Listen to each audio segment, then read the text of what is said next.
Hi friends, మీరు ఇలా ఎప్పుడైనా చేసారా? ఇలా రొట్టె ముక్కలు వేసుకోండి, చిన్న చిన్నవి. ఆయిల్ తక్కువగా వేసుకోండి.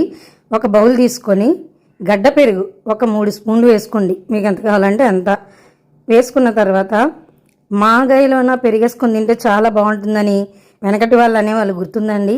అలాగే మాగాయ పచ్చడి కానీ, టమాటా పచ్చడి కానీ, ఆవకాయ పచ్చడి కానీ ఏదైనా సరే ఆ పెరుగులో వేసి కలపండి. వెంటనే అది ఊరికినే కలిసిపోతుంది.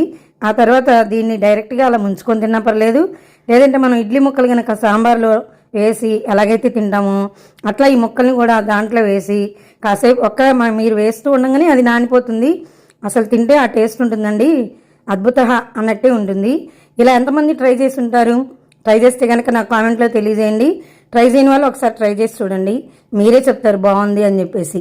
ఎప్పుడూ రొటీన్గా కాకుండా ఒక్కసారి ఇలా ట్రై చేసి చూడండి ఫ్రెండ్స్. వీడియో నచ్చితే లైక్ చేయండి, షేర్ చేయండి, సబ్స్క్రైబ్ చేసుకోండి. Thank you for watching. Bye friends.